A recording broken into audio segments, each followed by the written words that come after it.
Welcome everybody to Yeah. Woo! Wow. Wait, I gotta You panic. ever get that tickle in your throat and it just at the worst possible freaking time? Absolutely. Anyway, as I was attempting to say welcome That's everyone to definitely this just a episode of tickle. Yes, I didn't have anything in my mouth. Anyway, welcome to everyone to this episode of Insert Title here. I'm your host, Drunken Emerald Arrow. On what I thought was going to be a very long 24 hours of streaming, which ended up not being that way. So I went from expecting to do about 5 shows, starting all the way with Ballbusters, then the pub, and the Cavecast, and then Weekly Rogues Gallery, and then here. That didn't happen. So I'm just down to 3, but still, that's still a lot, especially without late at night Ballbusters and then the pub. Dude, the pub's and then rough, man. I'm but sorry. I was was up, supposed to ready try to to go, show up but- at the pub last night, and I just couldn't do it. Yeah. But joining me this evening also is my co-host, Darnell Quiggley. How are you doing, Darnell? I'm wonderful, my bud. How about you? Weather's nice. I'm getting rid of Microsoft out of my life. I'm writing breakup letters right now as we speak. Additionally, I will own my own stuff and I will be happy. So that kind of leads into a little bit of what we'll be discussing this evening. Also joining us this evening is Sammy 3P. How you doing, Sammy? Oh, just another day of randomly having to cancel Cavecast at the last second because something abruptly came up. But otherwise, I'm well. Weather's here. Wish you were beautiful. I don't have anything else. It's been a day. My mother-in-law's been in and out of the hospital, and then nothing was wrong. Well, I guess something was wrong, but it was just nothing that they could really do anything about. So we were just driving back and forth all day. And I was telling Drunken, the worst part was our first trip. If I just would have gotten set up last night, I could have did Cavecast because I got in 10 minutes before the show started. So c'est la vie. Yeah, it is what it is. I mean, a lot of things we just can't control in life, and that's just one of them. Absolutely. Because there's so many times throughout the week I have a free time where I could set up this show, get everything all planned out, be able to relax, and it's Saturday when I'm putting this together of what we're going to do and what we're going to talk about, because why do today what you can put off till tomorrow? Yes. And then panic. Also joining us this evening is Tiny But Fierce. Tiny, how are you doing? I'm doing all right. Doing better than I was doing last night, which is why I did not make it on the pub, and I apologize for that. But I am here. I made it. I'm not 100% sure exactly how much help I'm going to be to the conversation tonight, because we're talking about all sorts of stuff that I'm sort of on the outside of and I don't really interact with much. But I'm happy to be here as always, especially with all of you. But I have to ask, Darnell, did you get really sunburned, or is there something weird with your lights? Okay, so you noticed that too? Yeah, I went to Mardi Gras Camera's Parade super today. saturated. I went to Mardi Gras parade today, and my dad had us parking where we looked into the sun. We'll go on the side of the road where we looked into the sun instead of away from it. Thought of getting sunburnt in February is completely. Well, actually, no, you can get really, really bad snow burns. But wait, no. That's true. I had shorts and a short sleeve shirt and a shorts on and flip flops today. Oh, so you're Nate today. Yes, I'm Nate today. Well, I wasn't like sure, like maybe there was just something with the lights, or it was just my machine or something. I'm sunburned. I had sunglasses on, so I got the little line. Yep. Oh, Yeah, that I did notice. It was like you were going raccoon, except for with red skin Reverse. and Going- on the eyes. Yeah, the reverse raccoon. It's a skin condition. I've been a Ligo. You feel like I'll Native explain that American later. Logo. I'll explain that later. Yeah, that's so Okay. But I'm just glad to know you're doing good. Oh yeah. I just dried out from the sun though. But yeah. Also joining us this evening is ArzaChats. How you doing, Arza? I'm doing just dandy. I spent all day switching between different games to play because I was indecisive and couldn't pick which one to play. And then I forgot to set everything up because I took too long. So random games in the background that nobody cares about. You can see it anyway. Well, I'm sure there's someone out there that cares about them. I mean, you cared about it because you bought it. Well, no, these There you games are very good games, but nobody cares that they're back there. That's what I can't even see what they are. Yeah, my CRT is just, it doesn't show on the camera at all. It's supposed. It's No, it Ocarina of shows. Time. Okay, it's Injustice. No, it's small. It's too small for me to see. Yeah, I was gonna This one's Injustice, that one's Soul Calibur 2, and that one's Okay. Ocarina of Time, but you really can't There's see the no CRT. way I would have been able to tell that was Ocarina of Time. Dude. Yeah, it's just, small it's so teeth. bright. It doesn't. No. Even though no, They're it's not tiny. right. It's Or Arza, see Arza, it's perspective. They're tiny. Yes, they're very they're tiny. They're tiny, but it's also just like glowing. yeah, the CRT does it. You can definitely tell which ones are flat screen and which ones. Well, I have curling on my TV right now, so. Yeah. Women's or men's? Because this is the first year women's have been allowed into curling. No, they didn't want curling women's last time. Women's curling last time. Well, Trust that's me. because women have I a know they natural did. advantage. And with on the broom. TV lied to me. Oh yeah, no, they had do were the last two Olympics had women's because I'd watch the shit out of the women's. Yeah. In all fairness, for all fairness, for me, I know I said in the title and description we weren't going to talk about it, but for me, Olympics ranks right up there with the Super Bowl. I could care less. I love the Olympics. 24 hours of like weird sports. Sign me up. Dude, Well, especially, But that's what I'm the X sorry, Games are especially for if you want curling. extreme It's just people sports. brushing the ice and screaming. Like yes, like look. Well, it's just I would find it interesting so that glad the we can Winter see that. Olympics almost never get the same attention that the Summer Olympics get. I agree. Well, the real issue is that the Winter Olympics, they don't let you play hockey right. Like, what do What? you mean Oh, you yeah. can't check? And the rink is Yes. a weird size. Yeah. I cannot wait to see Canada and America play. I want to see how many fights break out. Remember last year in the Canada-America game where They booed the Star Spangled Banner in the first 9 seconds. There were 3 fights, and Yep. America Yep. won And- all 3 of them. and then USA won 5-1 or 5-3. Yeah, and won in the game. Yeah, you don't boo the anthem. Yeah, but that was to like be World fair- Championships or just a game. That wasn't To the be Olympics. fair, they played in the finals, and Canada like mopped up on America. And after they booed America again, they mopped the shit out of America. Yeah, Oh, but as Yes, people but are they raised their filing in- hockey players from like small eggs. yes, they do. Like they strap skates on them before they can run or walk. Yeah. Kind of surprised baptism. Sean played football, not hockey. So, That's how our as Southerners play football. That's how the Northerners play hockey. As people file in, I just want to acknowledge the Rumble bot. Congratulations, you have been banned. Not the Rumble kick. I'm very big. Wouldn't you on want as it soon as to- I pop in. Wouldn't you want it to keep doing this spamming to so you. it inflates your numbers? I'd rather have true No, it only numbers. does I'm it not once, person though. that's Well- up for like buying views. In my opinion, those bots may throw a view at me, but I feel that's dishonest. Well, this is wrong. It shows 1 above your head in StreamYard, but there's at least 3 on Rumble. The Rumble view doesn't pick up. It had 3 a minute ago, but it went down to 1. But yes, I noticed that.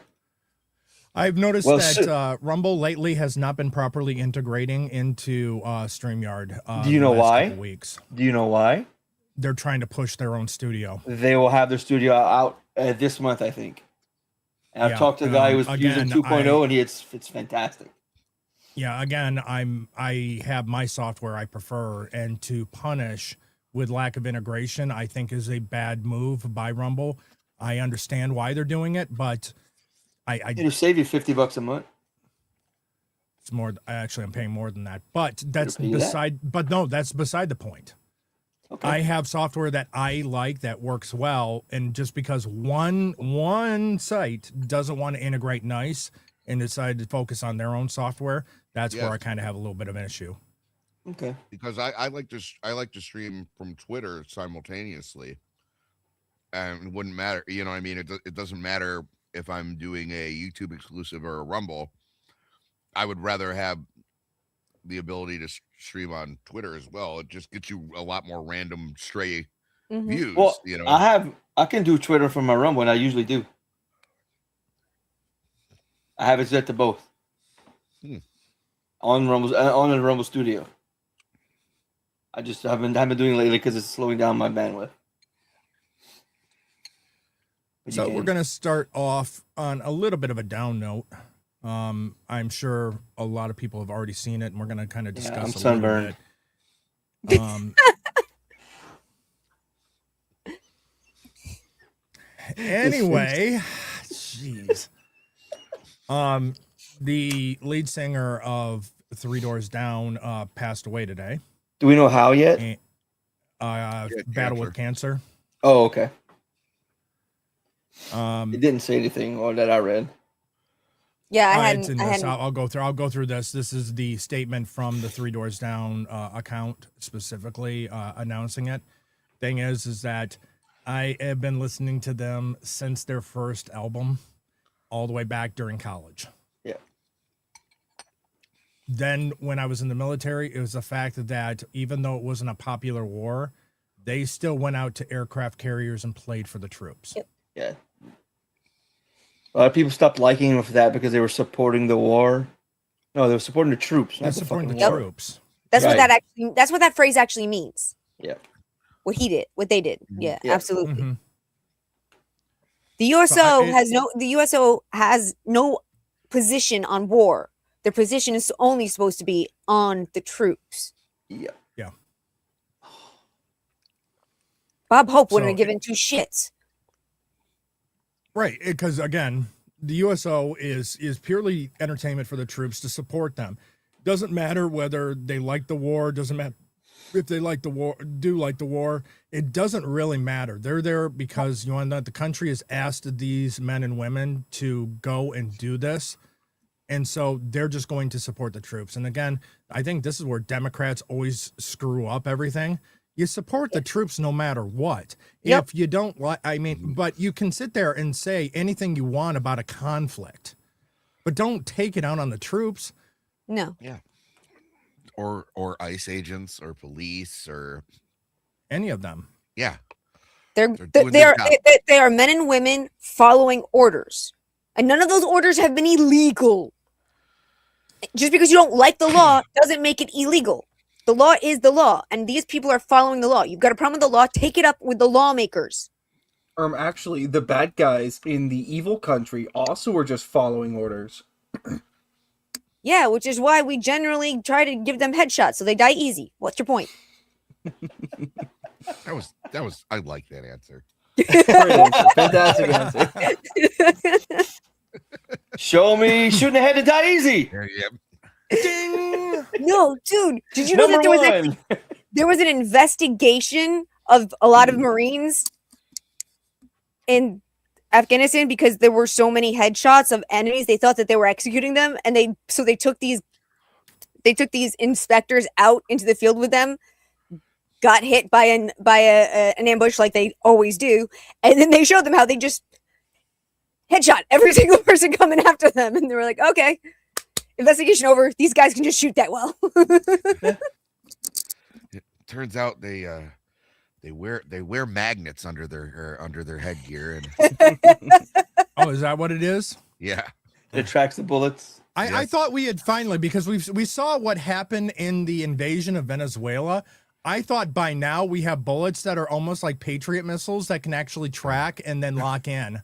Oh and yeah. they just are Star Trek target tracking on their heads, and so it doesn't matter as long as they're close. Don't give vicinity, DARPA it will ideas. track in. Do not give DARPA ideas. I can promise you that's something they're working on now. I know. Oh, Just- oh yeah. Oh, a more efficient way to kill people. I'm sure. So the statement that came to in just kill is the right people. Yes. Yes. Very important. okay. So with heavy hearts, we shared the news that Brad Arnold, founder, lead singer, and songwriter for Three Doors Down, passed away on Saturday, February 7th, at the age of 47. Which that's young. Yeah, that's Yeah. very, very young. That statement. gives me less than a year. Stay tuned, everyone, for a year from now when we do a tribute to Darnell Quiggley. Yeah. Or sooner. With his beloved wife, Jennifer, and his family by his side, he passed away peacefully, surrounded by his loved ones in his sleep after his courageous battle with cancer. As a founding member, vocalist, and original drummer, that I didn't know, Oh, of wow. Three Doors Down, Brad helped redefine mainstream rock music, blending post-grunge accessibility with emotional, direct songwriting and lyrical themes that resonated with everyday listeners. Brad's songwriting became a cultural touchstone for a generation, producing some of the most enduring hits of the 2000s, including band's breakout hit, Kryptonite, which he wrote in his math class when he was just 15 years old. His music reverberates far beyond the stage, creating moments of connection, joy, faith, and sharing experience that will live on long after the stages he's performed on.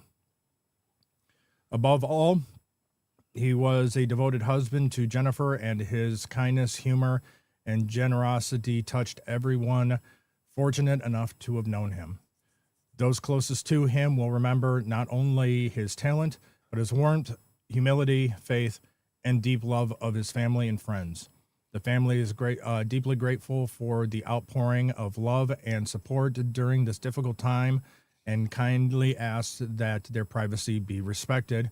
He will be deeply missed and forever remembered, which is true. I mean, that Three Doors Down was a very big portion through college and through my military service. And again, like I said, USO shows on aircraft carriers now. Granted, I would have loved for them to try to set up a stage on top of the submarine and perform, but that just was never going to happen. Yeah. Dive.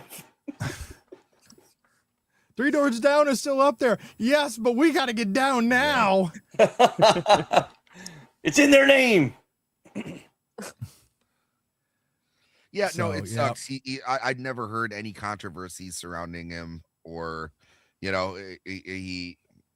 Or if it was, it was like- because he was very, very obvious in his devotion, and he was very honest in his faith in Christ. I mean, yeah, that's like the only type of sensationalized anything was people going after him for something that we all think is a good thing. well, yeah, but I mean, they run in circles that, Do not accept that. No. And that was one of the things that always made me like Three Doors Down, was that he didn't go out and shove his religion in anyone's face, and he wasn't out there doing the stupid thing with the rings like the Jonas Brothers. But if ever asked, he would straight up tell you that his devotion, that he loved God, he loved Christ, and all of that. And I always really respected that, because in the modern music industry, that's a no-no. And at least in his case, he didn't go down the sap road. Yeah. Lead singer of why am I blanking on their name now? Shinedown. No, You're obsessed another one with from that. the late '90s. Rush? Another one from the late. No, Three they Days were Grace? trying. They were wanted. Whoa. 3 Days Grace. No, they were the ones that they regionally they were trying to get to play the Superbowl special counter. Marilyn Manson. Where's Let's the keep boom throwing names at button him. on that We'll get one? there eventually. Yeah. Coheed and Cambria. The band, the song Ooh. was "Arms Wide Open." Oh, Creed. Creed. Creed. Fuck. Why couldn't I remember that goddamn name? Yeah, what are you Creed. talking Yeah, about? that's the lead singer of Creed that got a little too high on himself in his Christianity. Yeah. That really alienated a lot of people. While cheating on his wife, getting drunk and stoned constantly. Yeah. Also, like you weren't allowed to like look him in the eye. Yeah. And shit like that. But then he wrote a song for the Florida Marlins, and he's forever cemented himself. Oh God, that Lost for song is words. amazing. Yeah, I'm at lost words. No, it's such a weird hypocritical thing though, because there's so many people, it never seemed to be a big deal until you got into like the 80s and 90s. Like nobody said shit when Ozzy Osbourne like became born again. And it was like you saw he always had crosses on. He would give crucifixes to other people. You know, there's plenty of it's just one of those things. Now, don't get me wrong. There's a lot of really, really shitty middle of the road Christian rock. But they're usually saying, they're usually saying the same things over and over and over again. Like it seems like they're just doing it to scratch a certain itch. But like there's other people where, you know, they seem like genuine artists and their faith is indeed going to bleed into that. And this was a case of that.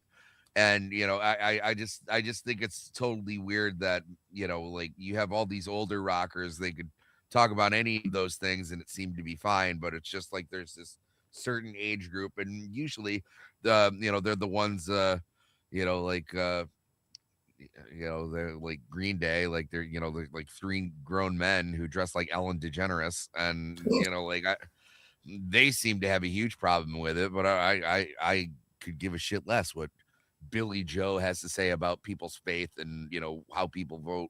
I mean, to be fair, fair, my quote tweet about Green Day today was "Fuck Green Day. I hate white liberal women."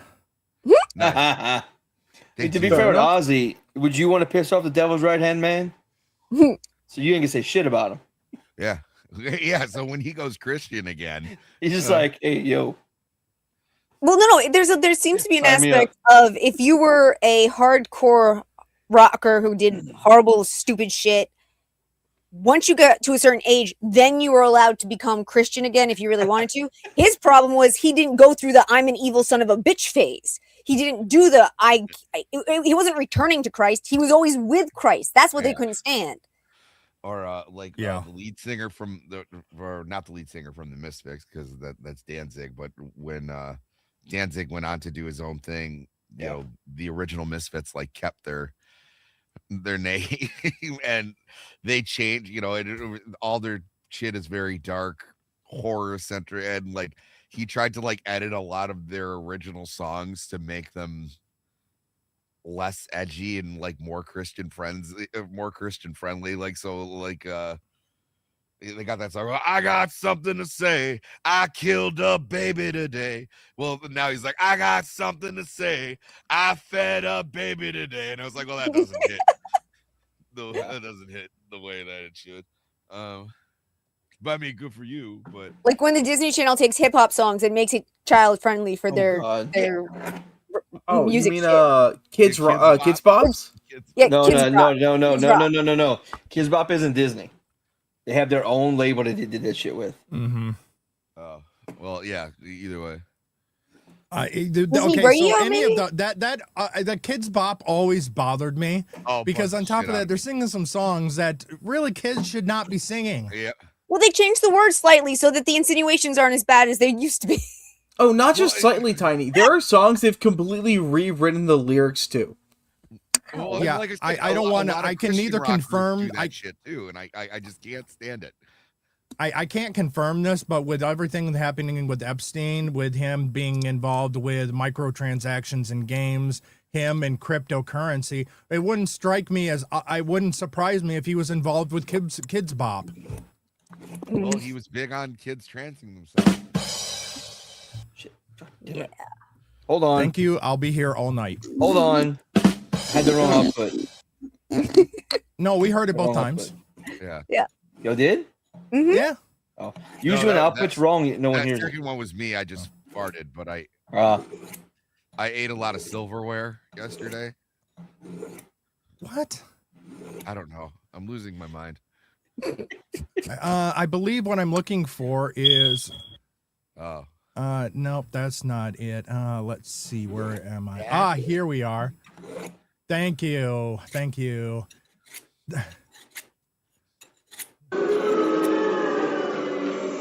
There we go. That's what we were looking for. Joke wasn't that bad. Yeah, just like the jokes aren't that good to get a rim shot, but they still get them from time to time. Yeah. It's just the way it is. I mean, you don't give rim jobs for good jokes? Rim shots. Rim shots. Yeah, that's what I said, right?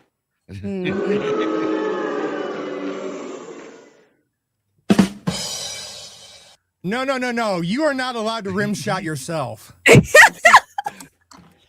Dude, do not push me in that direction. Very annoying. Do not push me in this direction. I will take this show on another fucking tangent. Do not push me. It's just him clicking the boo sound effect and you clicking the rim shot sound effect. No. I'm referring to saying I can't rim shot myself. I was gonna go. Yeah, that's what. I know where you were going. It's just got this pushing. We try to be respectful here. Also, as when he was being talked about, just saying hi real quick. Hi, Toasty. Hey, If you want to Toasty. join, the link is. If you want to join, the link is in the Rogues Gallery group. Come, Toasty. So yeah, but like I said, this album. I mean, the albums that came out were good. I mean, good. They were one of the few modern bands that I could listen to their entire album. At that time, it seemed like a lot of bands would come out, have one or two songs that you could listen to, and the rest of the album was garbage. They were one of the few bands that actually was putting out an album you could actually listen from start to finish with. Yeah, well, and they had a really realized sound too. You know, even though they described it as like this post grunge, it really wasn't, but it was very accessible, and you could tell. I mean, it resonated with a ton of people. Kryptonite was everywhere. I remember there was one time I had a like a little league football game, and we were like in this like little podunk town, and apparently like the sound equipment got screwed up.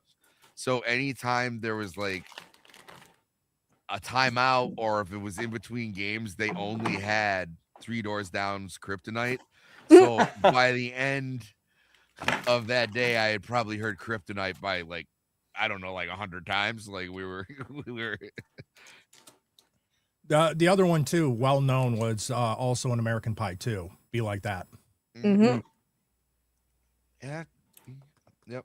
No, they had a I'm Here Without You. Yeah, Here Without You is a great song. Here Without You. Yeah. Yep. And I was always a big fan of more or less well-known one is Loser. That's a good one. No, yeah. I was always a big fan of It's Not My Time and When I'm Gone. Oh yeah. Yep. Very good ones as well. Yep.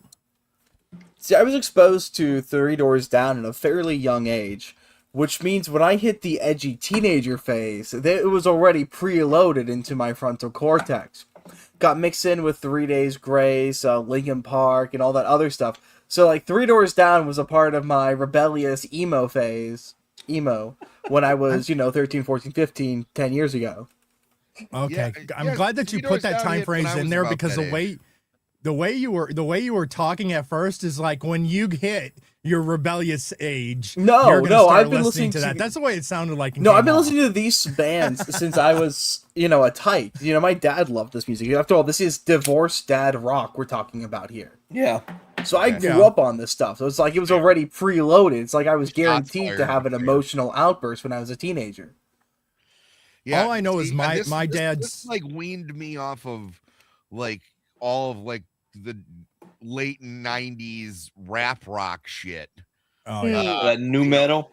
Yeah, well, because I was new metal hit hard when I was like in 7th and 8th grade. Like, I was I was into that for a little bit, and I'm just, I'm proud to say I'm still in recovery, but every now and then I relapse. But here's some useless trivia for the audience and my panel. The very last music video I saw before going to boot camp was "Crawling" by Linkin Park. Nice. That song was stuck in my head all throughout boot camp. Good one. It wasn't in the Navy. You can go fuck yourself. Yeah, dude. Come on now. Of course, he rim shots They played himself on the submarine. Oh, that's it. Okay, that's right. No, that was the Air Force. That's the surface fleet. I was in the submarine fleet. Whole different other homophobic jokes that go with that. 150 sailors go out to sea. 75 couples come back. I mean, I've heard them all before. Yeah, it was like when I walked into any business, like, oh, it wasn't me. Yeah, you get sick of it. Yeah, or Yeah. he did it. Yeah, okay. Those that know a submarine know what the head gasket is. It's like God can't hear you once the head gasket closes. Yep. It's so crazy that you can have all these people who spend all this time surrounded by seamen just always get so ornery when accused of being gay. I mean, although being for real though, like you kind of gotta like watch your behavior on a submarine because like people are pretty tightly wound when you're Yeah. that far below. So Okay, another useless, and other channels have stated this before because it is very true. Let's see if the panel here can kind of guess it. There have been a lot of Hollywood submarine movies that have been made. Which one do you think is the most accurate submarine movie that Hollywood has put out? I Crimson think Darnell Tide. has it. Crimson No. Tide. Hunt for the Red Nope. October. No, not that. Down one. Periscope. Down Periscope. You're shitting me. Yes. That's awesome. It is because even though that's on an old World War II I boat thought he was and their being- fast attack is wrong, Hollywood has never got the submarine right in any kind of way. But in addition to that, they've never gotten crew interactions correct. The movie that's gotten the closest to being the most accurate is Down Periscope with the behavior of the crew. I loved Down Periscope. Yep. And yes, what was it? I found a fingernail in my food. And yesterday I found a Band-Aid. Well, the Band-Aid was holding on the fingernail. Oh God. But yeah, so no, that really is very true. That the most accurate Hollywood film for a submarine was Down Periscope. It's odd because it's a comedy, but that's very true. Yeah. Go and put a bunch of sailors that are on recycled air that's generated in a small confined space. Yeah, people do get a little loopy at times, and pranks are done, and yeah. One of our main instructors at A&M, he was a surface to warfare officer, but he had to go on leave for some reason, and the guy who replaced him temporarily was a dolphin. He was a submariner, and so we got to hear some interesting stories. That's why I won that one. The only downside is they did get some. I mean, because it's Hollywood, they got things wrong. The sonarman was called radar. His sonar. Yeah. But they still played on the sound of whales. And they did do that a little bit with Hunt for Red October as well. Now, granted, there's no such thing at that time of a computer that would sit there and crank out identification of a ship. That did not exist. Now, And no one's that I good to can't do it say that themselves. I don't know because I have not been in 20 years, 15. So I don't know with the technological increases if that may be something that's used today. I don't know because I don't have access to that information. So maybe they do now with all the AI crap that they're pumping into stuff.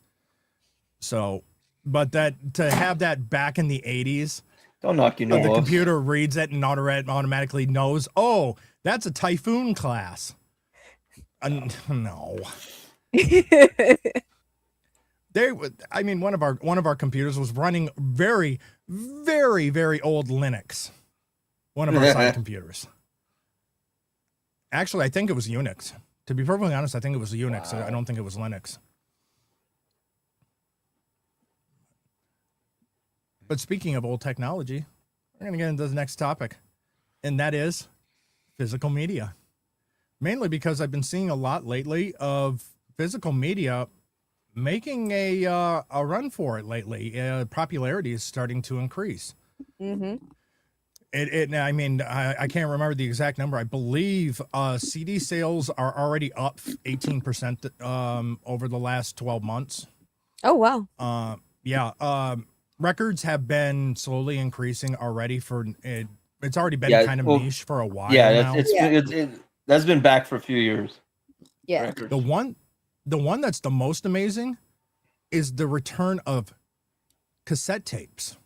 That's starting to make a resurgence. Yeah. That I hadn't heard. Wow. I can see some people wanting to get into collecting cassette tapes, but I see this being a really short-lived one, given that they don't exactly have a long lifespan.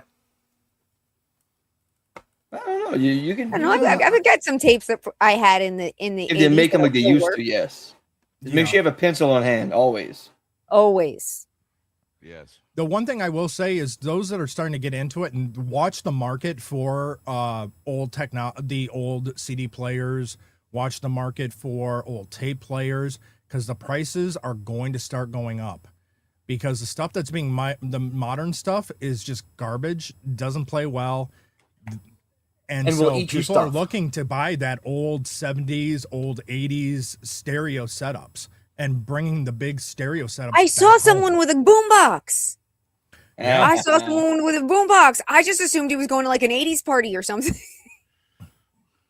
No, I think this is really being driven by the younger generation.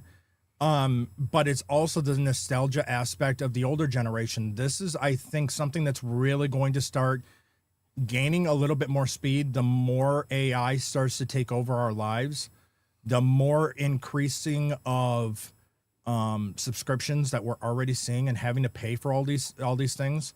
I think the WEF's push for you will own nothing and you'll be happy. I think there's already starting to revolt against that. And how do you do that? Own your own stuff, physical media. Yeah. And that's even having libraries. People are also starting to build up libraries. Now, granted, the book talk or whatever, those they're not reading; they're just collecting books. Oh. It's a special part of TikTok that is focused on wait. Yeah, like BookTube, they've got book talk. Yeah. They're not reading books. They're skimming books to get the porn out of them. They actually aren't reading books. They're not invested in books. No, I know, but I've seen enough videos of them kind of going, this is my haul from the bookstore. And it's like they're just describing the look of the book to put on their shelves, not to actually read them. Oh, see, I don't know. I've been collecting a bunch of stuff, but I was like, I know I will eventually get to read everything I bought. It was just there were some really good deals this year on what was available. So I was like, yeah, I probably bought more that it's going to take me like 5 years to read, but I plan on reading all of them. It's just, you know, well, I don't understand people who don't read. I don't get it either. My wife is that way, and I was like, you're a teacher. Or at least audiobooks. If you've got like it gives you headaches, you don't have the time, whatever the reason, at least putting new knowledge in your fucking head. Keep stretching those neurons. I'm gonna push back against audiobooks as a substitute for books. Because like at the point you're not really reading the book, you're not getting the same level of value. Like I hate when people say I listened to an audiobook, therefore I read a book. It's not the same thing. You aren't getting the same level of depth. It's no different than listening to a video essay. And I mean, I don't read a lot of books because I don't want to spend all my attention on one thing because I'm still kind of attention cooked as a Zoomer, but it's not really the same thing to listen to an audiobook and read a book. It depends on how your memory works. For some people, for how your memory and imagination works and whether you have aphantasia or you're an aphant. And so it's all different parts of the neurology. There are some people who, when they read a book, it's just words. They can talk about it. They can tell you about it. They can even describe some of the descriptions in the book. But if you have aphantasia, which like 7% of the population or something does, you don't actually see anything in your head. Like if you close your eyes and say, "Can I imagine an apple? Is it green? Is it red?" Like if you can see that apple in your head, you do not have aphantasia. But it's a real thing that it turns out a certain population of society has, and it changes how they react to input. And I know this because my mom has aphantasia, whereas I'm a hyper aphan. When I'm reading a book, it's like watching a movie. If I put down the book over in the chat, thank you for joining. This is the first time seeing you in the chat, so welcome. My dyslexia keeps me in audiobooks. Yeah, I mean, for those that have dyslexia and stuff like that, audiobooks are a good substitution from the actual reading. I've tried audiobooks. I have massively bad dyslexia. I have like three or four different types.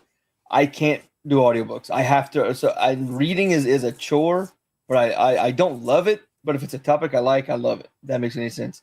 So I force myself to read, and I'll read the same paragraph 15 times just to keep going. Oh, I'll just do it. Like I just prefer audiobooks.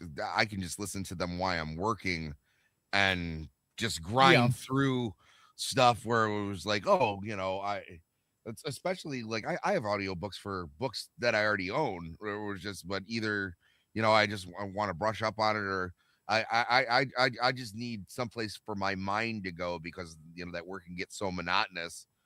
And they're like, well, isn't that distracting? It's like, no, dude, it's like two different parts of the brain. One of them is just going through the motions. The other one, it actually concentrate on something else. Yeah, I honestly, my job would be quite tedious and awful without them. I don't know, but yeah, I get something out of both, but I prefer, if I'm reading, I have to be in a place where I'm sitting down, I'm reading, I'm not having conversations with you. I can have conversations with people. I'm listening to an audiobook or even reading a comic book, but like, it was like, when it's just me, I like to have that solitude. I don't like to be disturbed when I'm in a good book. Yeah, but I think that's right. And again, I think it's coming from the younger generation, and then it's the older generation of the Gen X and older millennials that are starting to do things like actually shutting the TV off a little bit more, actually playing card games, board games, the stuff that isn't digital. I think they're overextending themselves too much with the technological side of things, and it's just we're being so bombarded now with the technological stuff that people are now starting to tune out. We're seeing it a lot more with the youngest generation, where they want to go out and actually are doing hobbies like knitting, are doing stuff that's bookwork, that's like woodworking, wanting to go out and actually be outside, and not. And this is new, and I think every year we see it plenty of times. The newer generation always rebels against the previous generation. It happens every single time. It's nothing new. Mm-hmm. I think because of the hyper use of technology from Gen Z that is going on, you're already starting. That's why to see Gen Alpha is going outside. Right. Okay. You're seeing Gen Z, younger Gen Z, pushing back against technology. That is leading into Alpha. That's also pushing back against technology.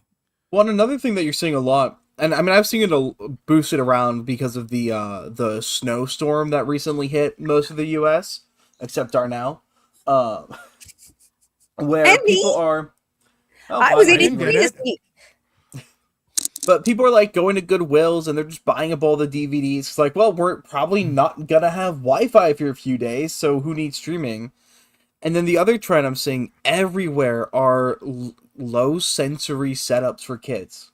Like, people are cleaning up their closets, they're putting TVs, usually CRTs, not LCDs, in there, and they're putting in a VCR DVD combo, and it's like, you can watch whatever we have on the shelves, and they just fill the room with kids' movies.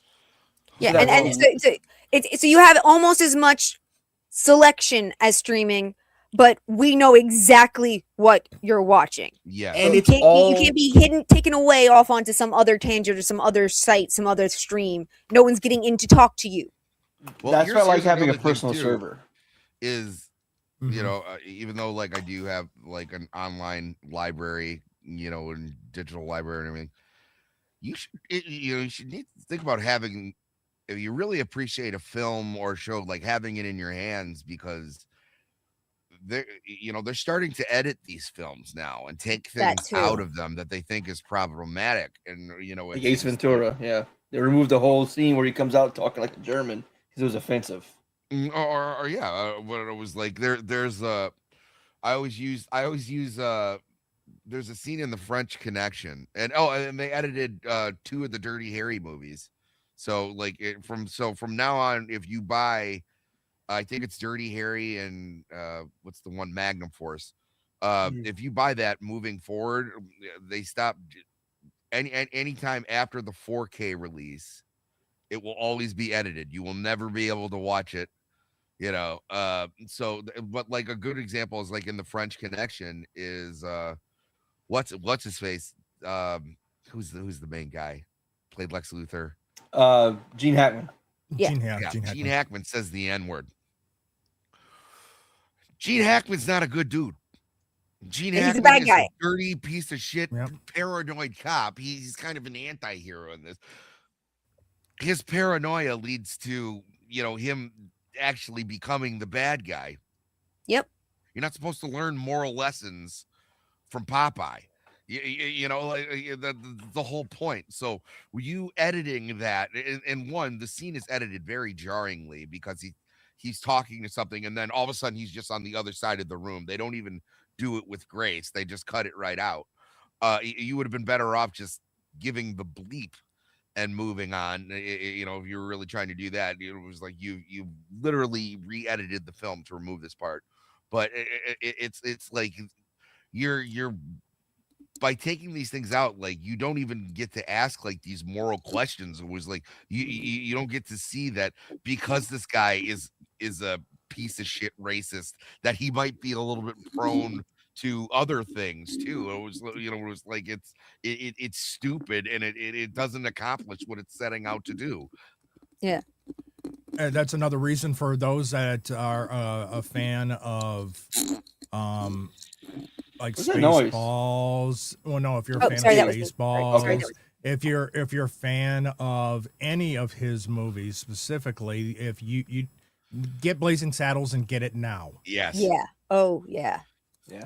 Have it on tape. But also, sorry, go ahead. Oh, I just said I have Blazing Saddles on tape, and I've watched that one. Where's the cheer button? Oh no, that's not it. That was not me. Credit to you. And what I will say is I think Blazing Saddles is only an okay movie because it's missing about half an hour. All right, now we can move on. Yeah, thank you. That was needed. No, I need more. The movie needs to be longer. No, I think there's not it's enough of it. It is. I think it's perfect length. I get where you're coming from, but I think it's perfect length. What it is. I used to want the same thing. I am surprised that they actually did an anniversary Blu-ray release of it. Yeah. Especially even with everything going on. I need to get that before they all of a sudden go. That's the other thing that's driving, again, why I push back on subscription services, because I'm getting really sick of seeing warnings before. This was made in a different time when behaviors and opinions were different to what we're currently blah, blah, blah. It's like, I don't need that. It goes back to talking about editing or just the deletion of an episode. For the longest time, the NBC show Community, they took away the very first Dungeons and Dragons episode because Chang, the character, happened to just be face painted as a night elf. It's called a drow. It's actually drow, a dark skin is elf. black. Like black skin is black, not brown African American black. Right. And that is not blackface. That is not racist, and the fact that there was nothing wrong with that, and they took it out because of blackface. But it's like, I know people have said it before, but it feels, especially with what we're talking about, to be reiterated again. They took 1984 instead of as a warning, as a fucking playbook. This is directly out of fucking Orwell. It's exactly what they did. They changed the meaning of words. They edit things out of books. They edit things out of movies. Yes. They edit things out of music. I'm sorry. This is by definition dystopian. How is that hard for people to get? I don't. So that's so in an effort to not lose things we talk about things having a shelf life. DVDs have like a shelf life of 10 years. The Really? DVD itself, it starts to break down. Oh, That's why All of my that's why DVDs PlayStation 2 are games are going to be like a bulk really of mine are rare. all in great condition. okay. Well, I wasn't done.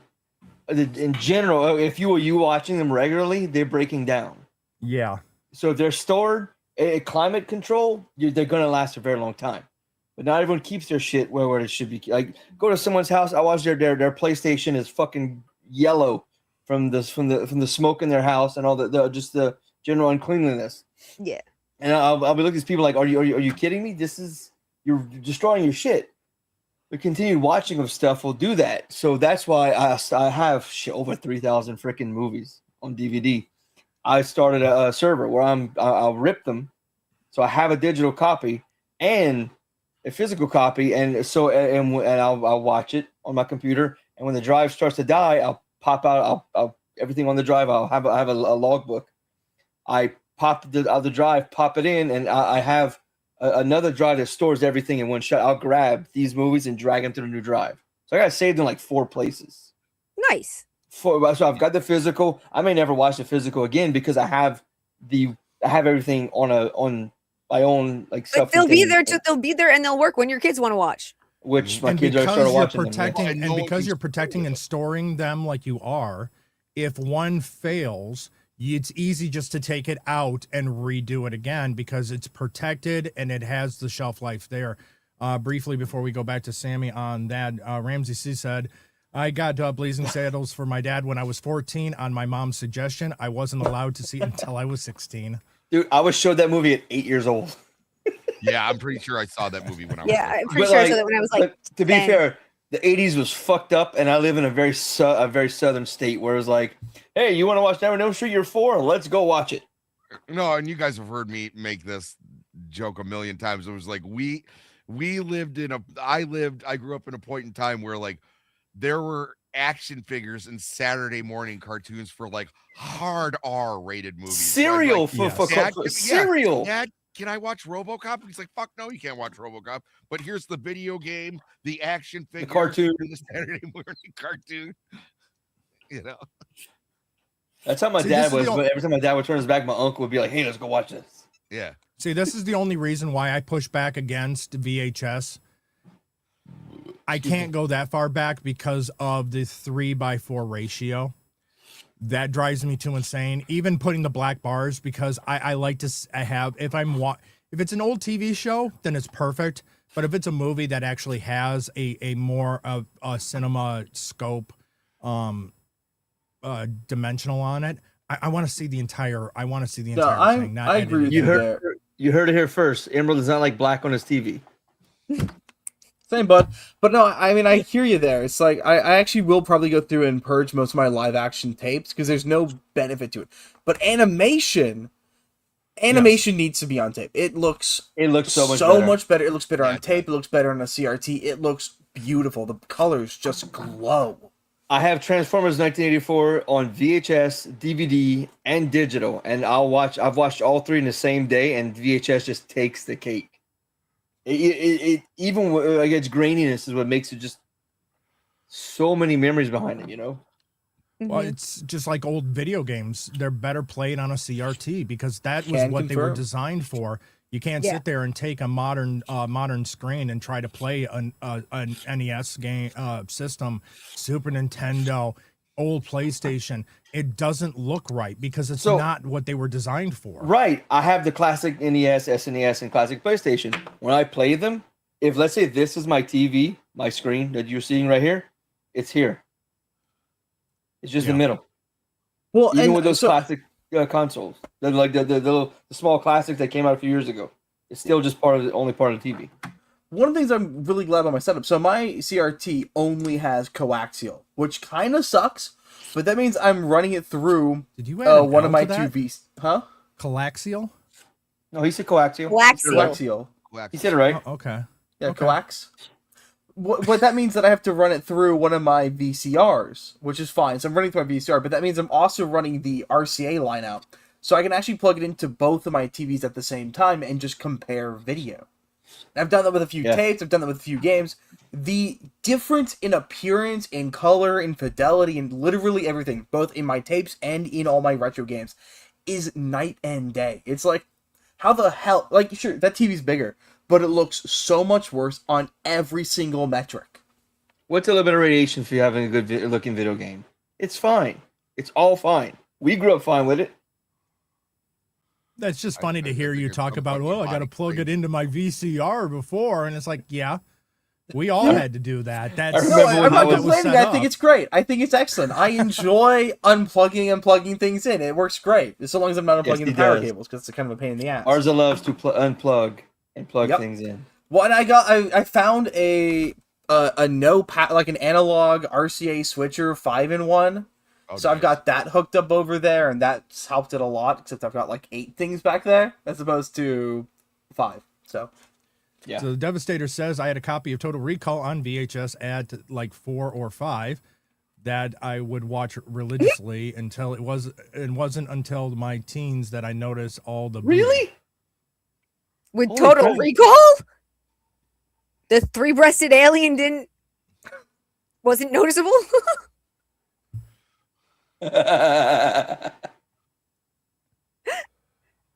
Apparently not. But hey, you know, at 4 or 5, I don't think you're really paying attention to that. And yeah, I can understand it not being picked up until really teens. I think I was like 5, maybe 6, where we were watching some movie and they had a scene in it. Had like nudity. I remember this is what I was told, and as the years gone by, the way the parents explained it, I'm starting to remember it better. Not like I was there, but like starting to remember bits and pieces. They said I was on the floor, I had a pillow in my head, I was watching the movie, and I stood up and said, "What just happened?" And I pointed down at myself, and like a little fucking tent. Like I just seen like a chick was like naked and stuff.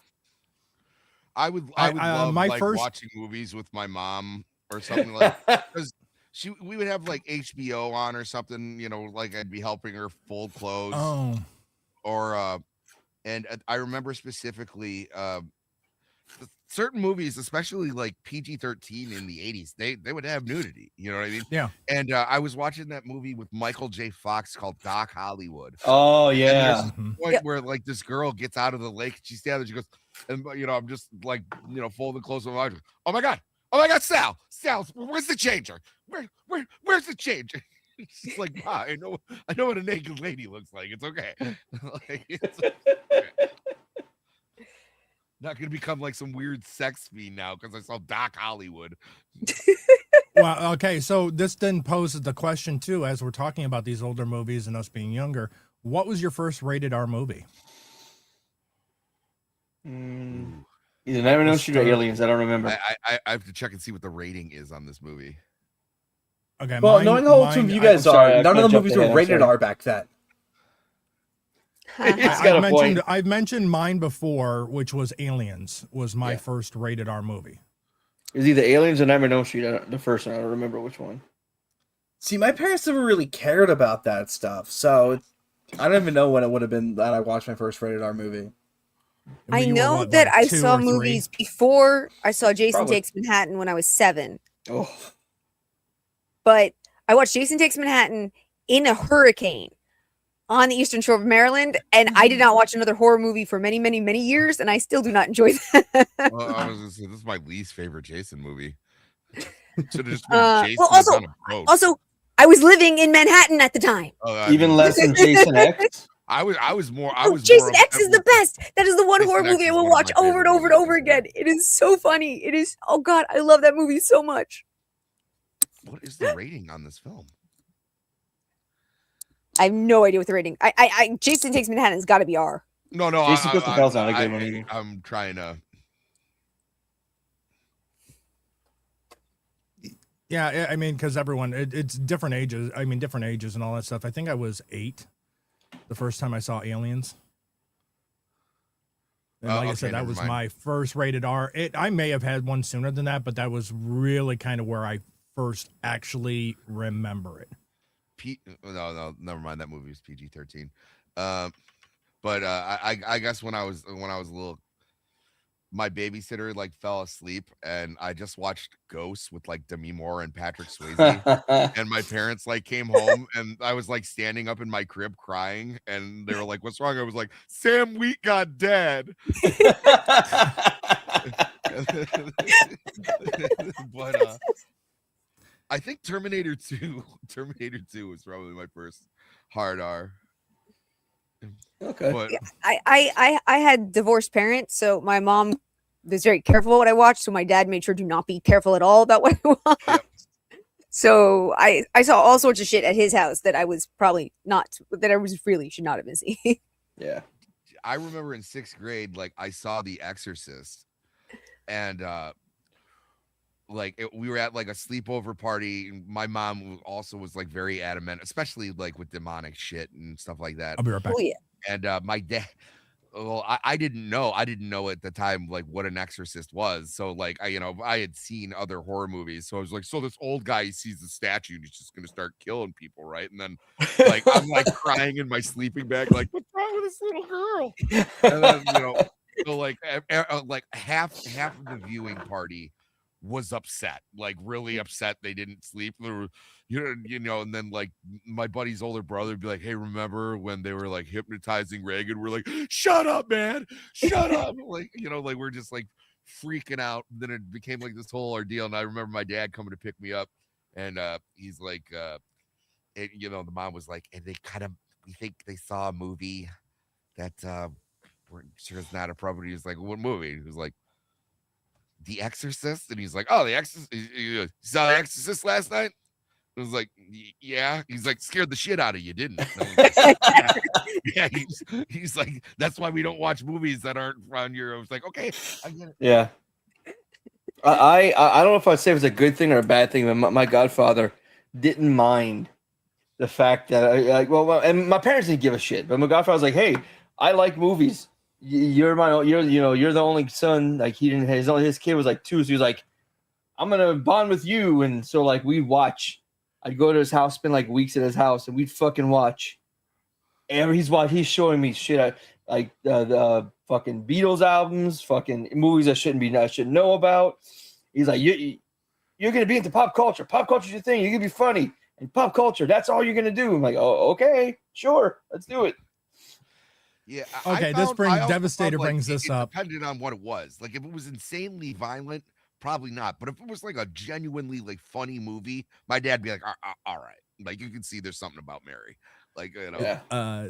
Devastator. I remember my family watching Striptease with me more, and I couldn't watch, so I secretly watched and was like, "What the fuck is this piece of shit?" Even to this He's day, right. I don't understand the allure of that film. He's right. Well, that kind of okay. So you weren't allowed to watch it, but you snuck and watched it. But I mean, it's one of those things you start get at a certain point. You watch a movie, and it's kind of like, well, this is uncomfortable to watch with my mom in the room. yeah. Yeah. Oh, you guys remember that movie with Norm Macdonald and Dirty Work? Yes. Yeah. I watched that with my grandma one time. Oh, Oh. good God. And then, and it was more, I was just uncomfortable laughing at those things in front of my grand. And I turned it on. She's like, "You didn't have to turn it off." And then like, I got home and then I finished watching it because it was hilarious. Right. But, my dad's like, "You shouldn't tell your grandmother that you like finished watching this without her." And I was like, "No, I wouldn't be able to enjoy the film with her." Yeah, it's just we went granted it was later, so I was older, but still just kind of one that's kind of not great on watching. Yeah, I think so. Universal Soldier. Bad Santa, watching it during Christmas. I don't like with that my movie aunt, at all. my uncle, my dad, myself, I think my grandparents. And like, yeah, this is not exactly one that's especially with a lot of stuff that Bad Santa was doing. With the one of the most famous lines of "You're not going to shit right for a week." Yeah, no, I saw that movie in theaters. I loved that movie, to be honest. Not my thing. You see, the one annoying thing with my parents is when Game of Thrones season 8 was coming out, I was like 16. My parents were like, we're going to rewatch Game of Thrones, and we want you and your twin sister to watch it. But you guys are only allowed to watch it if you watch it with us. Why? See, I didn't. I guess in case there were concepts you what wanted- were they trying to get you to there's a lot be of Jamie family and bonding in Cersei? that show. We had to watch Game of Thrones with them. We couldn't watch it by ourselves, and we watched all of it. We So actually they- ended the series right at the end of season 8, so we could binge season 8 together. I found that they cut a lot of nudity out by the time they got to season 8 because actresses were tired of it. Yeah, well, Yeah, they there was had still their some scenes. fill of it and just did not want to do it anymore. And Yeah. being that the show was as successful as it was, they actors and actresses had a lot more say when it came to nudity, which they didn't have in the beginning. Well, yeah, I mean, no one knew who they were in the beginning. Besides, what you had like Sean Bean. Yeah, Yeah. a couple of the people. Who dies fucking in everything. Yeah. Robert Baratheon. He was Oh, I saw in him like the other day Sale. where he doesn't die. Yes. What? He What's the film where Sean Bean doesn't die? Excalibur. Mhm. Ah, I mean, but he's young. yes, Like, right. very. Okay. But still, Wait, you want to know what?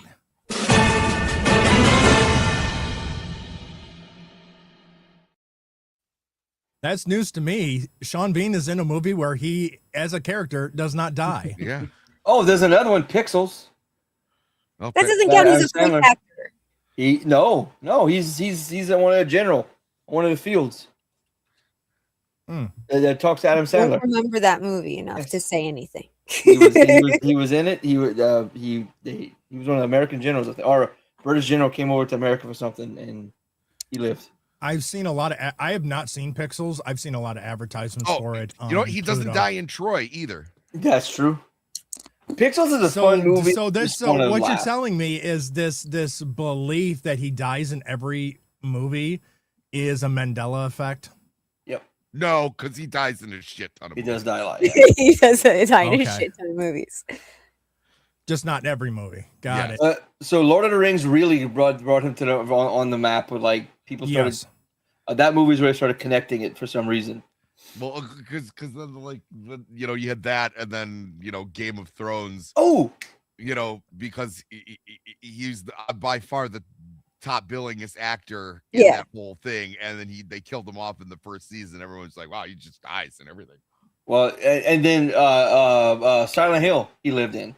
He Oh, survived. okay.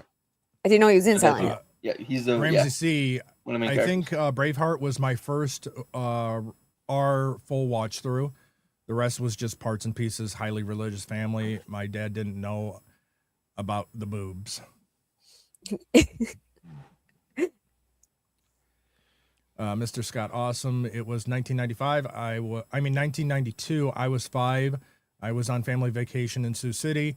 My family friend worked at a video store. He got a copy. It was pretty epic. And that I Yeah? think he's talking about Universal Soldier. Oh yeah. That's something else. A buddy of mine, his grandpa had a boat company, then sold the boat company. They decided, hey, the office is attached to the house. We're gonna turn it into a movie rental studio.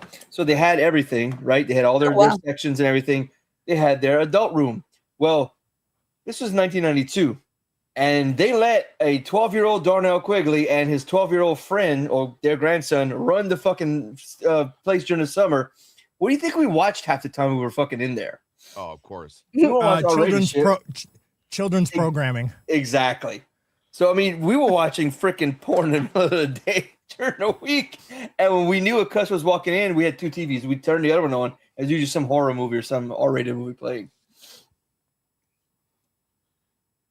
You're kind of blowing up the whole children have more access to porn nowadays than they did in the past when They don't. They No, don't. You just didn't have to work as hard. Like, you didn't have to go It was- trouncing around in the woods to find a Playboy. Like, Yeah. which for some reason there always was one. It was Or like a pay your- it's called the giving tree of porn. They have that. They have like BBs and fucking BB guns and shit. And Oh yeah, always out in the. What is it with it always being out in the woods? That's the one you- that always baffled me. Because you couldn't hide it in your house, so you had to hide it somewhere where your mom and dad couldn't find it. Well, where I grew up, there wasn't a lot of woods, but there were guys who looked their Woods. age who would pay girls who did not look their age, like me, to go buy magazines for them. What? Oh, nice. Yep. That's It's disturbing. yeah, just a little bit. I thought it was entrepreneurial. It is. I will give you that much. Yeah. A little bit, Wait. kind of a real play on, hey, mister, could you buy us some beer? Yeah, it was a play exactly on that. Let's see. So, getting back to physical media, because we're learning more and more. When you buy a physical copy, when you're buying a physical copy, you actually own it. When it comes to buying a digital copy, you're not buying the movie. You're buying a license to be able to watch it at any time that you want to. Same. Yep. Yeah. So yeah, I learned that the hard way when I bought Chuck on a. No, I bought Psych on Amazon Prime years ago. Well, I decided to start rewatching Psych last week. I go to watch season 1, start season 2, episode 4, and then at the end it said, next up some other show. I'm like, the fuck? I went back because apparently USA was bought by NBC, so it's a NBC/Peacock property now. So now it's moved to Peacock.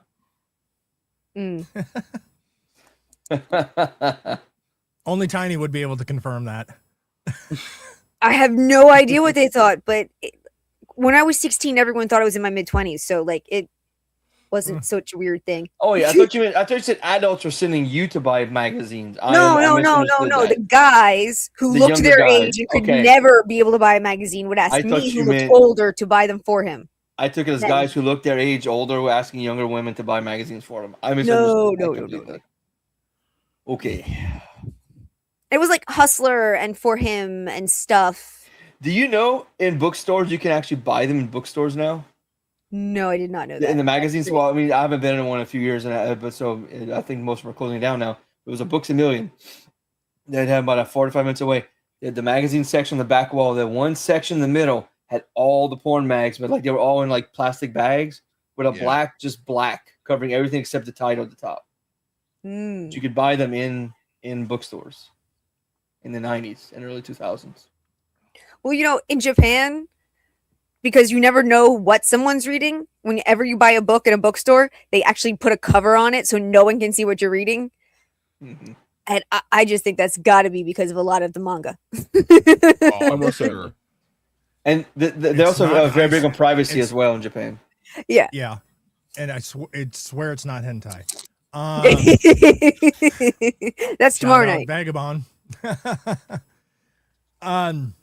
So with the licensing that you only get, you're only allowed to, you have unlimited streaming of it until the overall arching company that you got it from loses their license, and then you no longer have it. Again, this is the reason why you want to buy physical media, because then it's never can be taken away from you. And it's the same with music, and it's the same with video games, and it's the same with books. If you are buying a digital copy, you're only buying a digital license. Well, even if you buy a physical copy of a game, a lot of times you don't get to keep it. I mean, I recently found a holy grail at Goodwill. Friday the 13th, the game. Now, this is actually just a Steam key inside of a box. I don't know why. It's just a code. But the code goes for like $160 because they decide the studio lost the rights to Freddy, or to Jason.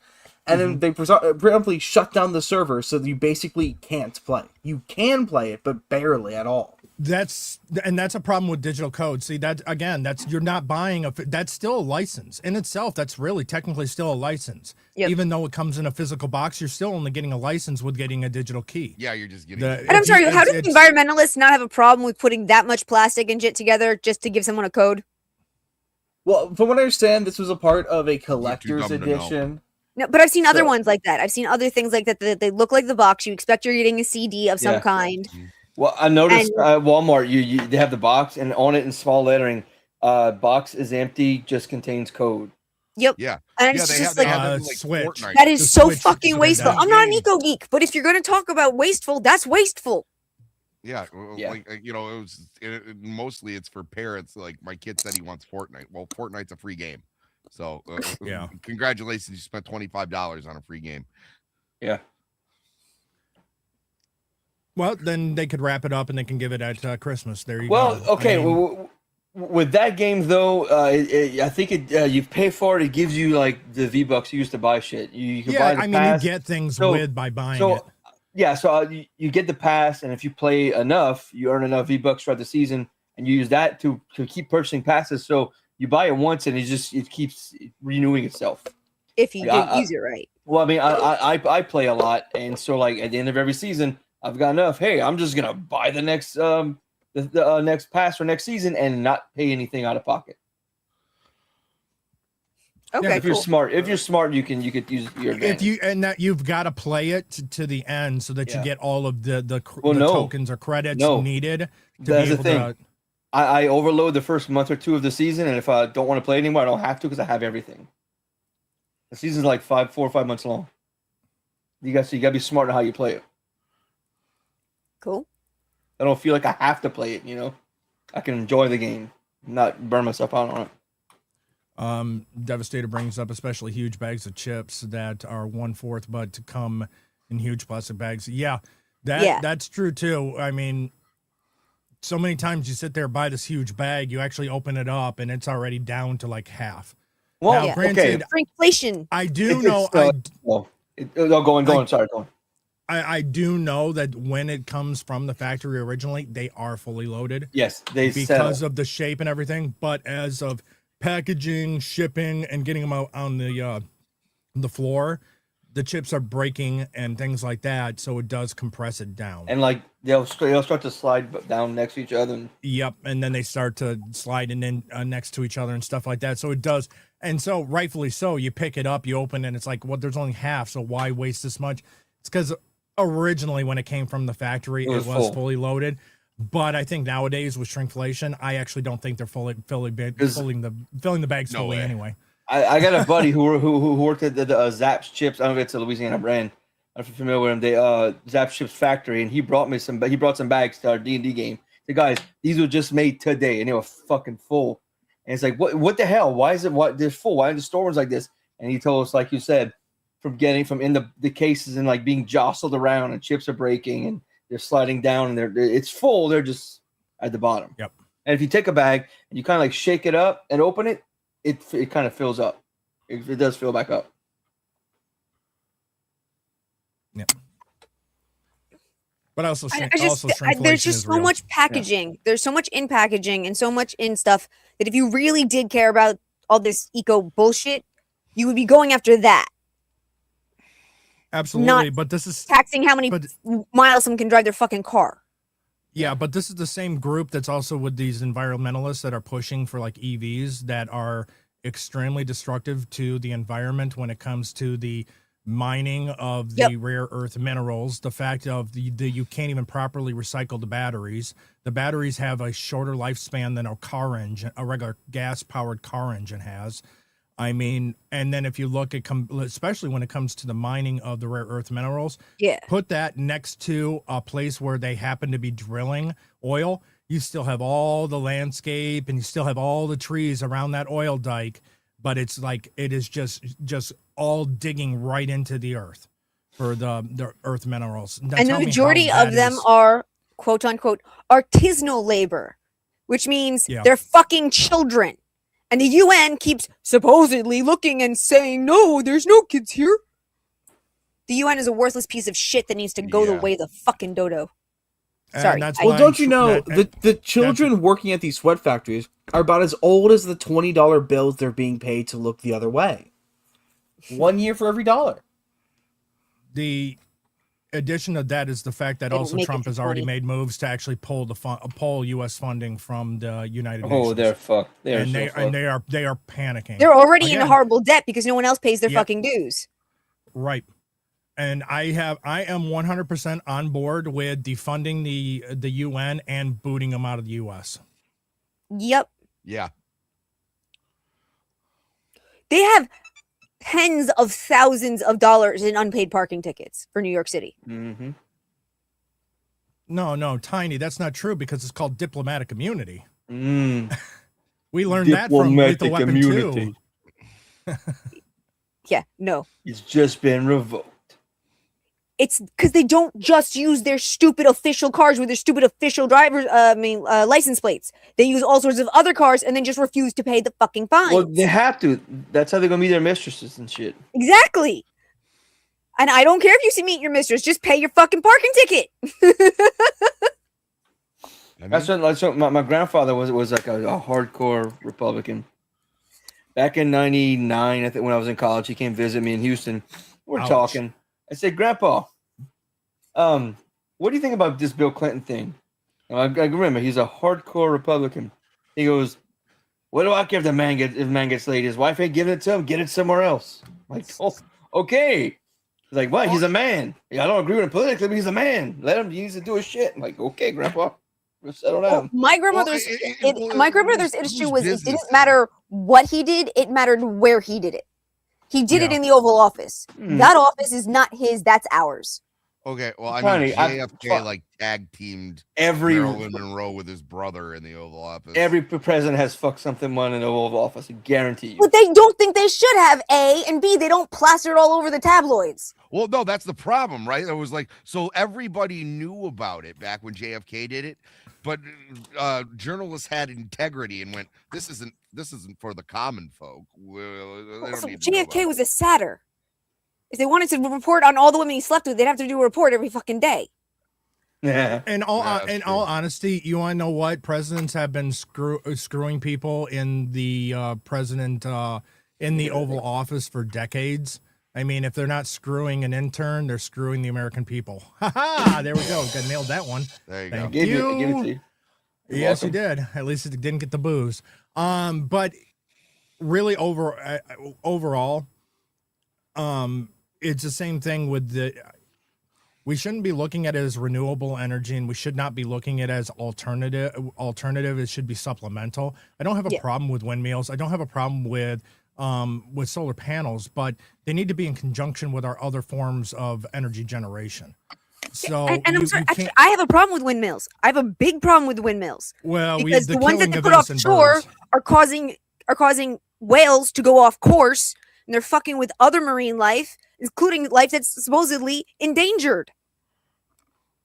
Not to mention they're Yeah, killing windmills- eagles. They're killing eagles in the Midwest and the Northwest, and they're killing intelligent mammals in the fucking oceans. I've Well, got they're a not that problem, intelligent.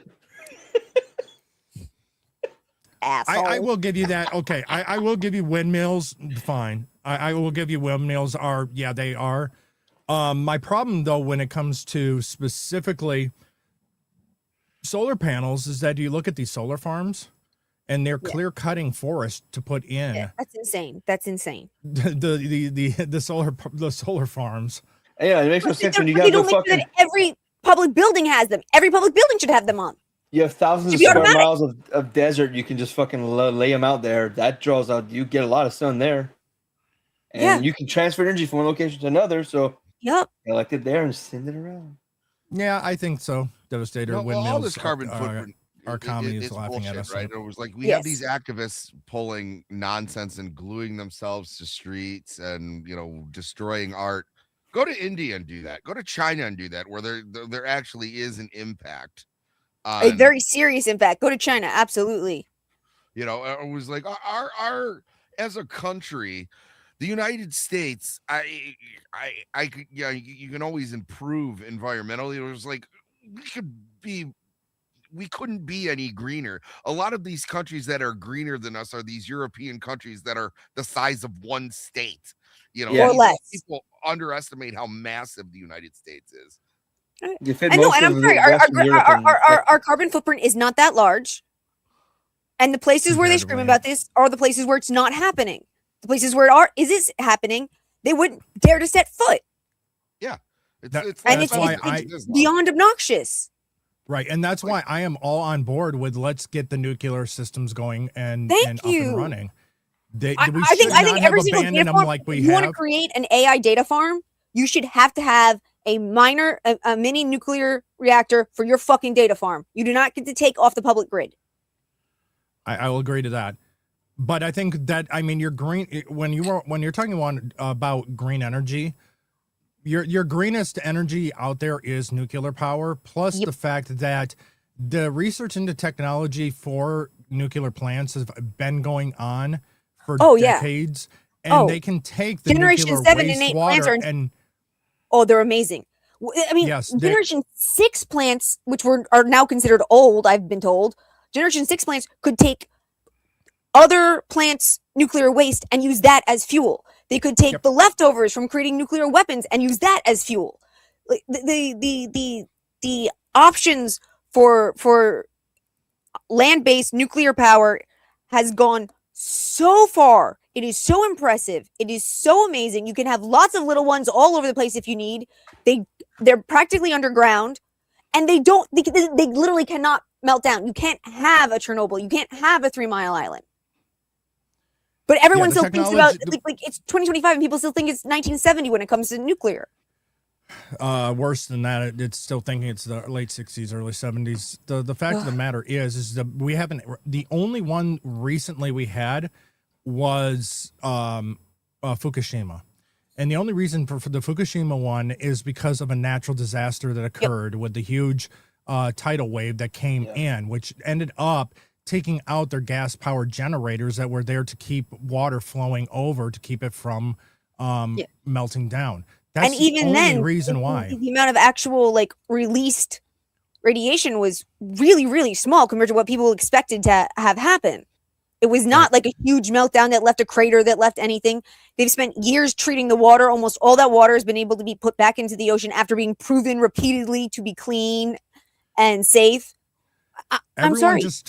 Everyone freaked out. I think on Chernobyl was a disaster. It was a disaster, and it was a shocking indictment of how terrible communism is. It wasn't nothing to do with it was like if they would have said something immediately, other countries could have came in, they could have aided it, they could have contained it, and thousands of people wouldn't have been affected.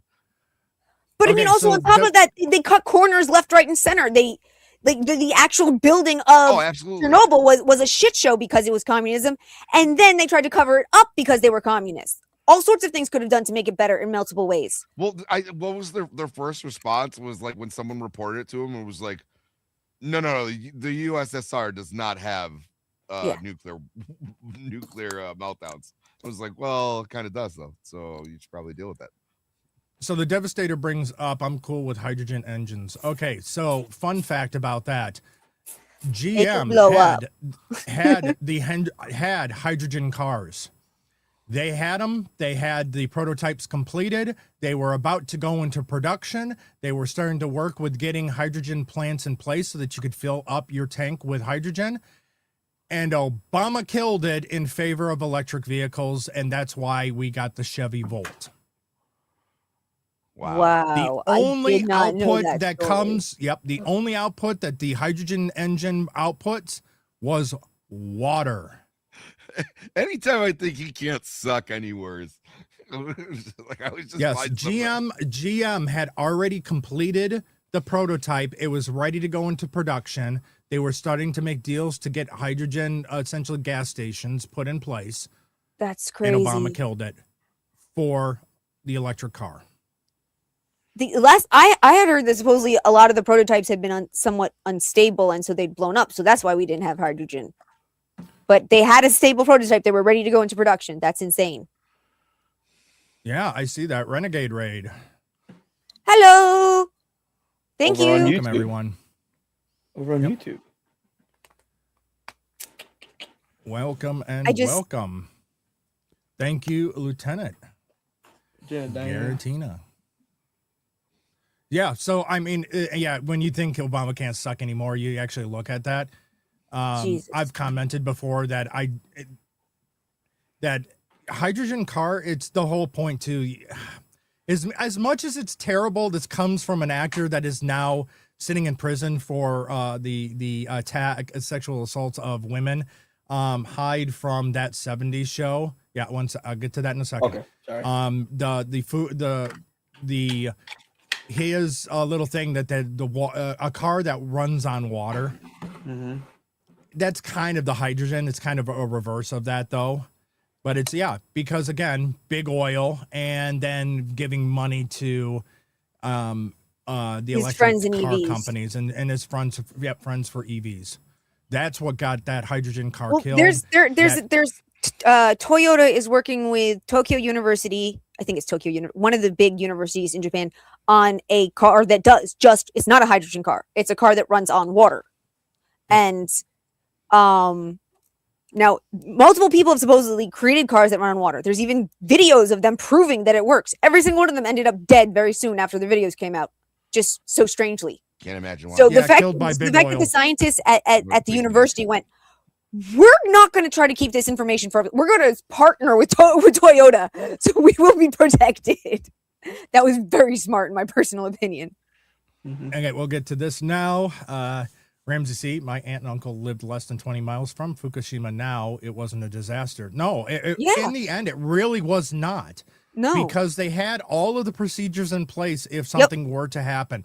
I mean, again, in the case of it, this was a natural disaster that occurred that caused the actually, events to it was a unfold. double. Otherwise, it was a good system that they had in place. It's just unfortunate what occurred because no one expected that huge earthquake that happened under the ocean.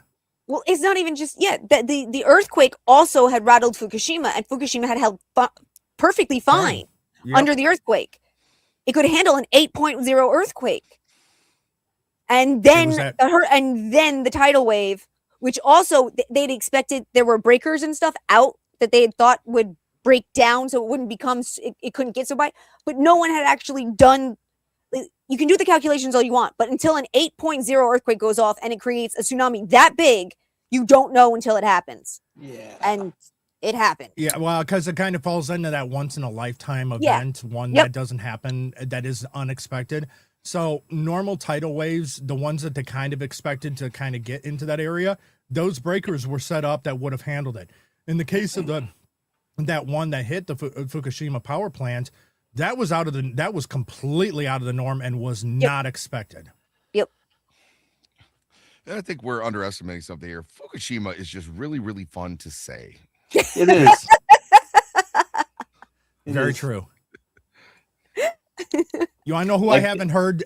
You want to know who I haven't heard say it? Who? Arza, say it. Yeah. Say Fukushima. I don't think he's there anymore. He's looking through his video games and trying to connect his CRT.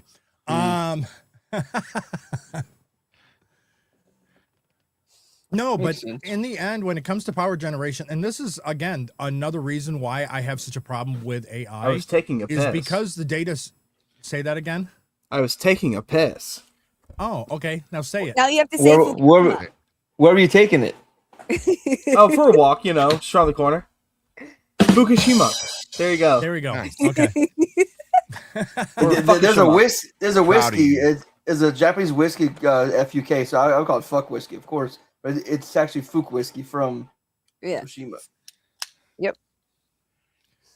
But again, what I was saying on the AI aspect of things, this is my problem with AI, is the fact that, I mean, granted, other countries are developing it as well, but my big problem with is the fact that we are going to hurt the businesses, and the government would rather hurt the American people going with the price of electricity, not building the infrastructure. Yeah, I'm pretty sure we are not pronouncing it properly. No, I think you may be referring to the whiskey because I call it fuck whiskey instead of Fuk whiskey. Oh, okay. Because I think it is pronounced Fukushima. So we're going to hurt the American people even more. Electricity prices are already going up. You have places like in California specifically that are already having problems with the generation of power. You have these new data centers that are being put in. In almost any area of the country, the grid has not been updated in decades. We need new lines run, we need updated shit, and we need more power production. It's that simple. You can't do all this stuff with AI. You can't do all this stuff with data centers. I mean, you can keep putting the price up so to make the American people suffer and pay more and more prices, but eventually this system's going to collapse. It's just not built for it. Nope. Nope. Exactly. Nope. And unfortunately, that just means with these data centers, especially in the California area, and maybe even in the Texas area potentially, you're going to have, again, more summertime rolling blackouts. Yep. There may be times in the winter when it's colder, you're going to start having rolling blackouts, rolling brownouts in the winter time when it's the worst time to have it. It's bad already to have it during the summer months to prevent air conditioning from going, but you're going to have it even worse when you have winter. You're gonna freeze to death before you get heat stroke. Yeah. We will be a third world country. How do you know you're in a third world country? Because they don't have enough fucking power and they have rolling blackouts. Yeah. Well, I'm really used to be happy a with California thing. Hold I'm on really real happy quick. with the stuff I'm Ramsey C- hearing. Hold on real quick. Ramsey C points out that Texas almost 60% upgraded started in 2021. Yes, We're doing Texas, it here, I too. would say, is probably one of the only states that's actually properly upgrading their electric infrastructure. But they're still not creating enough power generation. Well, Yeah, that's one of the power reasons generation why. is still not there. Look, I respect Texas, and he's right, and you're all right that it is one of the only states that has actually taken the steps necessary. But even there, it's not what is required yet. No, the power generations, even though infrastructure is being upgraded, which is excellent that Texas is taking care of that, other states are not. The other thing is you still got to have the power generation, whether it be more nuclear plants, more. I'm not even going to say renewable. We need more nuclear plants. Yeah, we need Well, more. that's one of the things period. that I'm really happy about. James Fishback, who's running for Florida, is one of his positions is any data centers that pop up in Florida, which he's pushing against, the data centers can't be in the Everglades, not allowed. Yeah. But any data center that does pop up, they have to generate their own electricity. They cannot be attached to the power grid. They have to generate their own power. That should be a standard fucking rule. Yep. No, because again, this is the first should be the power to the citizens, and then corporations and businesses afterward for data centers. Again, that may hurt our overall movement of the AI progress. I don't care. Also, not a big EPA supporter, but there are some people that are there are farmers and there are people who live out near somewhere where the data centers have been for a few years now, talking about all sorts of strange and interesting things happening that we need to be looking at, because maybe data centers can't be that close to human habitation. Ramsey C, EMP, and solar flares. Yes, the whole point with the shifting of the magnetic poles with the polar shift.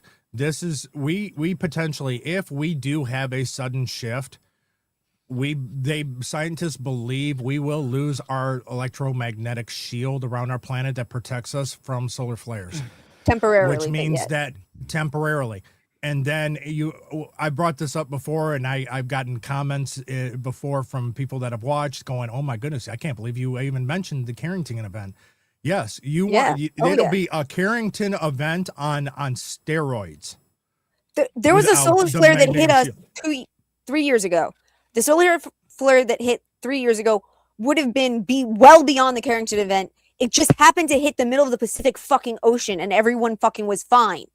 If we'd just been 6 hours earlier, it would have hit freaking Europe, the Middle East, and Africa, and they would have gone dead. Yep. Because none of the civilian power system, none of the civilian stuff, all of our computers and stuff that we use, nothing is rated to protect. Yep, for EMP. So expect all the technology that you have in your life to be dead. I've got friends with severe diabetes and a couple other things. I was like, you need to have extra things. Anything that's mechanical that you use, you have to have a Faraday cage, and you have to have one set of everything in that Faraday cage just in case. How to build one of those around my room? Actually, it's somewhat complicated, but not that hard. You can build Faraday cages relatively easily. You just got to take the time and the effort and the materials. Basically, it's just a metal box. Yep. But again, military hardware is already designed for that because I mean they got to think about EMPs from the aspect of a nuclear attack. So a lot of that stuff's already built in. But again, when it comes to civilian level and the stuff that we use, none of our stuff's protected. So that's most hospitals aren't protected. Yep, hospitals, our own power stations, other emergency services, just in general, they're going to be out of commission and completely dead. We're going to be on our own when it comes down to an EMP. That's why overall, it's not so much the nuclear strike that is the biggest threat to America that'll affect a certain area. It's an EMP, a couple EMPs over the entire U.S. that will completely take us out. You know the military's aware of that, and you know they run drills for that. EMP is the worst thing that could happen to any country because it literally overnight throws that country into the third world. Yeah. Except for the military. Yep.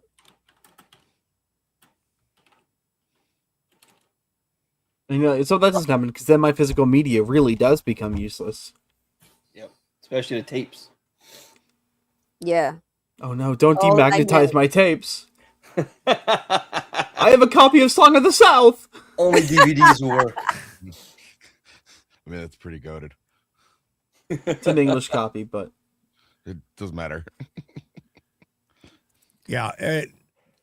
So now that we've gone down this desolate tangent of how horrible the world's gonna be when the poles shift. The thing about it is with the polar shift, no one truly knows what's going to happen. We have just speculations. Yeah. Well, I mean, there are some scientists it could happen. It's quite overdue. Oh yeah, no, we are overdue. But it's a simple fact of the matter is that it could be really quick. It could happen real quick and it regenerates, and we'll be lucky enough that no solar activity is happening at that time. We may get hit with a little bit more solar energy than it's expected that would normally have been shielded off, but otherwise we'll be fine. Some of the cosmic radiation, there may be some cosmic radiation issues. Well, we're already being hit with cosmic radiation already, and that's what happens with a lot of planes and stuff when they're flying higher in the altitude. That those particles are still hitting planes, and that can switch a 0 to a 1 in the computer. That already occurs even down here at ground level. So, but I mean, most of the cosmic radiation we don't get because of the magnetic field. Like, it protects us from both the sun and things that are extrasolar. I thought. Yeah, it does, but there's still some that get through. I mean, it's not a perfect shield that we have around us.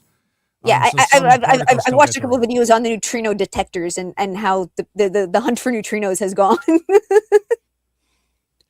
If there's neutrinos, that means there's a wormhole nearby. Well, we found neutrinos. No? Okay. That's a bad joke. No. Someone tell a good joke. Get me out of this hole. No one? No one? Okay, I guess not. Wow. You guys are just letting me hang.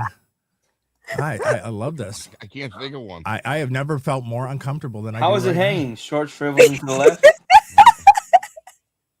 Low use, full of juice. All of you are known for being relatively witty. Most of you make jokes on a regular basis. I love it. Someone tell a joke. It's impossible. Look, I haven't had a good night's sleep, and I didn't even hear what the opening line was for that. I just needed someone to tell a damn joke. I got a job. Oh, Darnell. The production value on this stream. Top notch. No, that's the joke. Oh. Just flew back in from San Francisco. Boy, is my anyway. But hey, you want to know what? With that said, this has been a great episode of Insert Title here. We're going to go around the horn, tell everyone where they can find you next. We will start with Arza. Arza, where can people find you next? Well, that's a wonderful question. Hopefully soon I will be seen, but who knows if that's going to happen. But then again, Von Coleman will be coming down to my neck of the woods for Comic-Con Lexington and I guess we're supposed to we might be doing a show while he's down here living in my home for like a week. So what you're saying is Vaughn Coleman's coming near you? Yep. Cool. Oh, that's nice. You're going to be sharing a bed. I have a queen. No one else is using it. Wait, you have one or you are one? Both, Darnell. Oh. Oh, sure. Now everyone's got jokes when I needed it and demanded it. No one. Well, that's because I'm actually paying attention now. Oh shit. Thank you, Mr. Beak. Yeah, thank you, Mr. Beak. Okay, let's see. Tiny but fierce. Where can people find you next? Well, tomorrow we will not be having Dungeons and Dragons because it is Super Bowl Sunday. But afterwards I will be on I Swear It's Not Hentai with Vagabond for his show at 7 Pacific. I will be back here, at least on the Rumble side of here, on Tuesday for Insert Title Here. I mean, for Nerds Covering the News. Wow, that was a glitch. Oh no, the polls are shifting. I believe I may actually be doing something with MSK this coming week. I'll let people know if that happens. And then back here again for Insert Title Here. Well, sorry, and Thursdays. I keep forgetting Thursdays. Thursdays I watch Firefly with Common Nerd, and we have a lot of fun. And Sunker Maiden and Griffin, and we have a great chat. And we have a lot of fun. And we watch really, really great sci-fi called Firefly. If you have not heard of it or seen it, Great show. It's an amazing show. And a lot of us have actually watched a lot of the directors' interview stuff or read all sorts of information about it. So we get really, really into every single episode. But then, yeah, back here on Saturday. All right. Sammy 3Pete, friend of the channel. What you got coming up? I don't know. I might be hanging out tomorrow for the Super Bowl. I might, but basically nothing. Tinfoil Haters again on Tuesday, and then probably for Nerds Covering the News, and then I don't know. This whole week's gonna kind of be up in the air, but definitely stick around for Lights Camera Citation with on Friday. But otherwise, I got a bunch of stuff going on with work. I gotta get that figured out. And my co-host, Darnell Quiggley, where can people find you next? You can find me tomorrow on Simple Gammon on Rumble. We will be watching the Super Bowl there. Me, Davey, I think Sean, Gina, Mike, maybe. I think you. I don't know if you're coming. You might have said. I had to answer a message real quick. Yeah, so we'll be there tomorrow, Monday. Pop Culture Beatdown, 9 p.m. Central on Third Railify on Rumble. We will be tackling a lot of the Super Bowl and the fallout from the halftime show from tomorrow and the pregame show from tomorrow. Tuesday night, I'll be on Mr. Burger's channel, 9:30 p.m. Central Time on YouTube and hopefully Rumble if I can get him set up on Rumble for the Mr. Burger 30-minute trivia blitz, trivia quiz blitz. Then Friday, I will be, like I mentioned, Lights Camera Citation, 9:30 p.m. Central.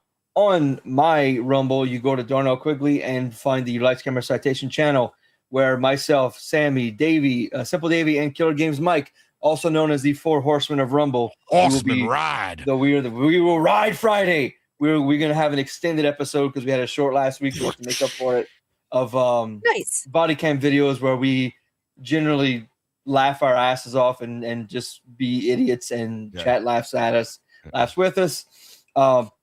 And then here Saturday night, while you're on my Rumble, check out the channel for Sham Records, which is my AI assisted music channel that I have created with Cotton, my writing partner. And on that note, you can also find myself, Sammy, Davey, and Mike at DreamHack in Atlanta, May 15th through the 17th. We will be there for the entire weekend.